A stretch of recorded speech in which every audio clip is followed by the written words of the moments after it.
Hindi ko inasahan ang mga pangyayaring naganap lalo na ang banal na apoy ang pride ng angkan namin bilang mga mandirigma. Para sakin hindi ito dapat nakikitaan ng kahinaan kaya naman kinakailangan kong tapusin agad ang bagay na ito. Pero hindi ko inaasahan ang mga susunod pang mangyayari dahil nang makita nito ang pag-amba ko ay bigla nito akong hinawakan sa binti ko. Teka anong ginagawa mo? Tanong ko. Laking gulat ko nang nagawa akong mahawakan ng taong ito nang matagal nang hindi nawawalan ng malay tao. Wala akong nakikitang espesyal sa kanya, sino ba talaga ang taong ito? Tanong ko sa sarili. Kakaiba ito dahil unti-unti na dapat sinisira ang kaluluwa niya sa paghawak pa lang sakin dahil sa kapangyarihan ko bilang Soul Eater pero hindi ito gumagawa ng paraan para patayin ang taong ito. Lapastangan bitawan mo ako, sigaw ko habang sinisipa siya. Kinatatakutan ang lahi naming mga Soul Eater dahil sa kakayahan naming kumain ng kaluluwa ng mga nilalang at gawin itong power source. At dahil isa akong maharlikha ay mas malakas ang kapangyarihan ko sa iba kaya dapat nahigop ko na ang kaluluwa niya sa paghawak niya palang sakin. Kaya nga nakakapagtaka na ang tulad niyang mababang uri ng nilalang ay nagagawa akong hawakan ng matagal. Sandali, hindi kaya siya ang binabanggit ng mga matatanda sa amin na espesyal na nilalang? Hindi. Pagpapanik ko na may pagtatanggi. Imposible ang mababang uri ng nilalang ang tinutukoy nila.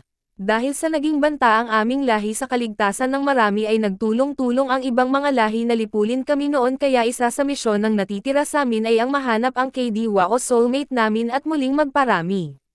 Sa higit 50 taon kong paghahanap ay wala akong makita na kayang tumagal sa abilidad ko bilang Soul Eater kaya nga patuloy akong umaasa na matatagpuan ko siya. Unang beses ko lang makatagpo ng nilalang na nagawa akong hawakan ng matagal, alam ko na kalokohan itong iniisip ko pero hindi kaya ang mababang uri ng nilalang na ito ang kaydiwa ko. Nakakahiya ito, isa itong banggungot bilang miyembro ng Maharlika ng Kan. Pagtatawanan ako ng ibang Maharlika kapag nalaman nila ito. Kailangan niyang mawala bago pa ito malaman ng iba. Sa pagkakataon na iyon ay talagang nagpapanak na ako at desidido na akong patayin ang taong ito para hindi na ito humantong pa sa matinding kahihiyan. Pero bago pa ako makagawa ng aksyon ay biglang nagsalita ang aking spirit pet na si Serphia. Pag-isipan mo mabuti ang gagawin mo mahal na prinsesa.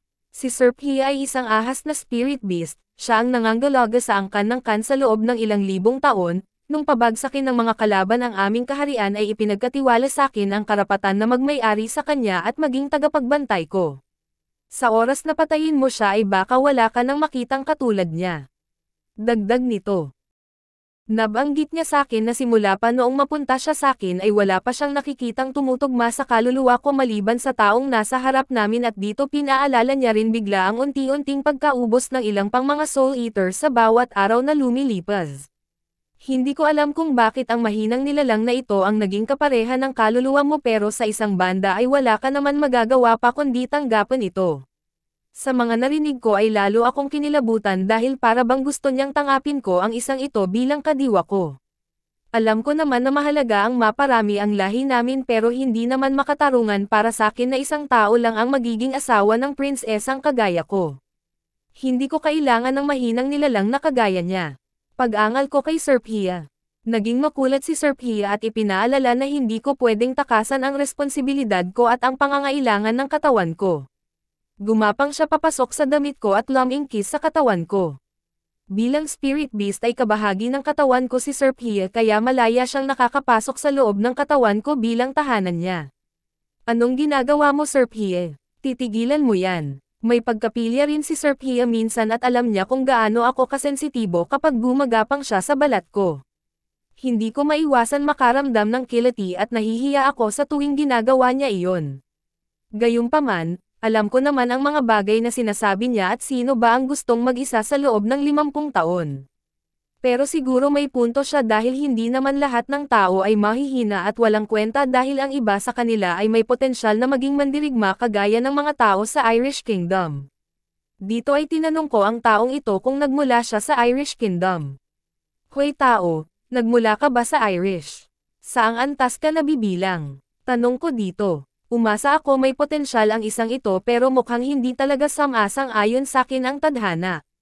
Antas. Pagtataka nito, Hindi ko alam ang sinasabi nyo pero ang alam ko nagmula ako sa isang malaking mansyon at nakakulong sa ilalim nito, sagot pa nito. Napangiwi na lang ako sa narinig ko dahil sa labis na pagkadismaya at nagsisimula na rin akong mairita sa nangyayari. Nakakulong. Huwag mo sabihing isa ka lang hamak na alipin. Tanong ko rito. Isa itong malaking pagkakamali, hindi lang siya isang walang silbi iyakin kundi ang pinakamababa sa mga mababang uri ng nilalang. Sumabog ako sa galit at umamba ng pag-atake. Kalokohan ito, wala akong mapapala sa'yo mabuti pa mawala ka na lang.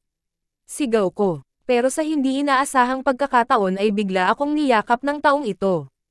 Hindi ko maunawaan pero biglang napatigil ang katawan ko sa pagkilos. Nararamdam ko ang init ng katawan niya habang mahigpit niya akong niyayakap.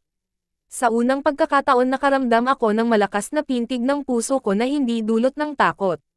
Napaka-werdo nitong nararamdaman ko, ito ba ay sariling pagnanasa o baka dahil siya talaga ang aking kadiwa?